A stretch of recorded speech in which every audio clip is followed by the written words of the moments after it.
No, it's not his own. Microphone's on. Can you all hear me? Yes! What class is next? Oh, cheers.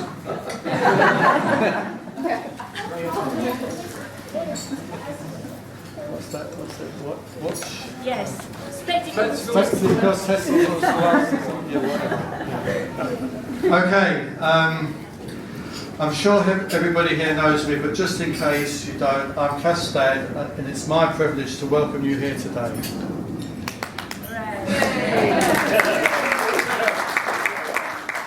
It'll go on a long time if you keep doing that every time I stop to breathe. Welcome everybody. It's lovely to see you all, and I'm glad you could make it to join us in celebrating Kath's and Chris's wedding. In particular, a great big welcome for Roz. And also, Kath's fun, and also for Dee and Laurie, Chris's parents. They were absolutely marvellous. We work hard at it. Got a lovely tan there. Blood pressure.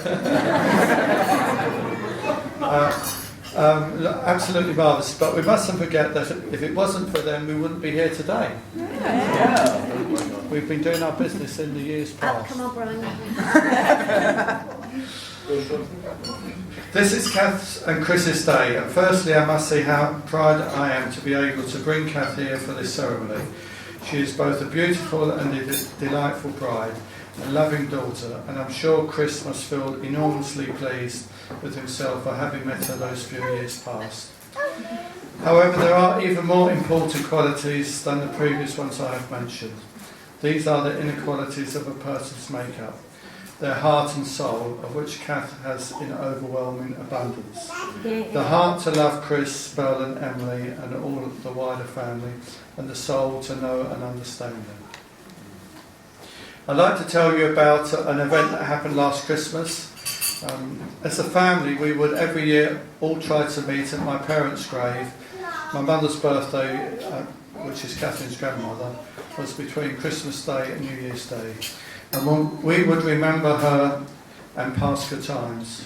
Last year, however, Margaret, my sister, who would usually organise us, was extremely busy and involved in the meeting up with her daughter and family who had just arrived from abroad.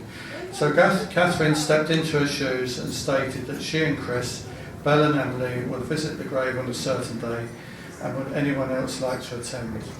Well done, Kath.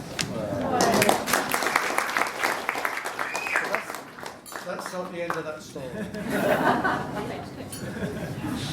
So we all met at the graveside at the agreed time on a very sunny but extremely cold day in the middle of winter.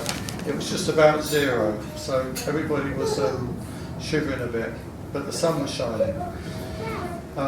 We bought a potted plant, and Kath bought a bunch of freshly cut flowers and laid them on the grave. Within a couple of seconds there was a bumblebee flying around the flowers and doing what bees do when they visit flowers. We're into bumblebees at the moment. It was obviously pleased as it visited every flower, and then it buzzed around us and disappeared. I would like to think that Mum was very pleased to see Kath and her young family, and that was her way of showing us. So thanks again, Kath, for getting us all together at a very busy time of year and saying hello to your grandma and granddad at Christmas.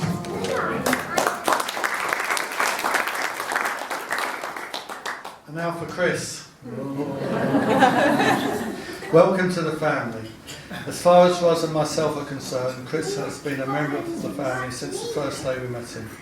We are, of course, delighted to have him as our now official son-in-law. Yeah. Oh, big cheer. Come on.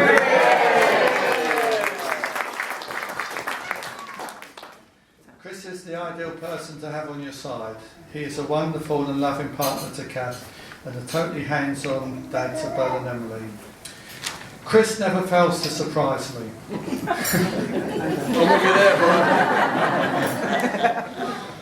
Last year, Kath and Chris offered to host our combined 140th birthday party in their house and garden.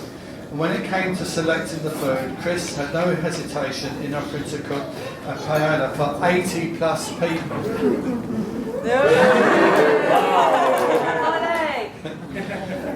which he went on to do, and he received great rave reviews from everybody that tried it, and that really is the truth. Everybody. I'm up for hire. He's got that in the speech. I must say I was amazed when I saw all the ingredients that he thoroughly prepared for the dish. I was getting a bit worried about the salmonella, but you know, Chris handled it 100%, so it was perfect. By the way, he still has a large pile of dish and a burner in his garage if anyone's interested.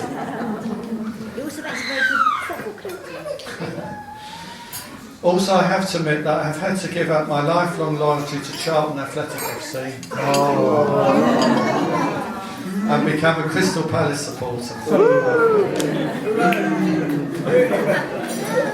They're not very definite about that, are they? Which in hindsight, I must admit, offers much more interesting and entertaining football. Stick with Crawley, bro. Yeah, there's always hope for Crawley if you don't like either of those two. And what about Portsmouth? And also Portsmouth, yes. I think there's a Portsmouth supporter here that's celebrating, so...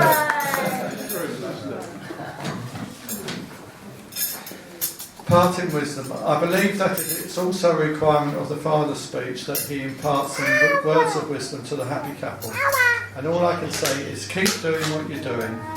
It seems to Roz and myself that you have all the requirements for a really happy marriage, a happy family and a happy future.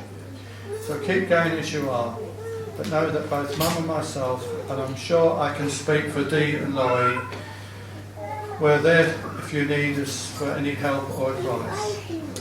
So, for the toast, and then if you like to stand up, that's to be a little bit formal, you know. So finally, I'd like to propose a toast for the wonderful couple on this landmark day in their life, and wish that the remainder of their togetherness and marriage continues as it has gone so far. Kath and Chris.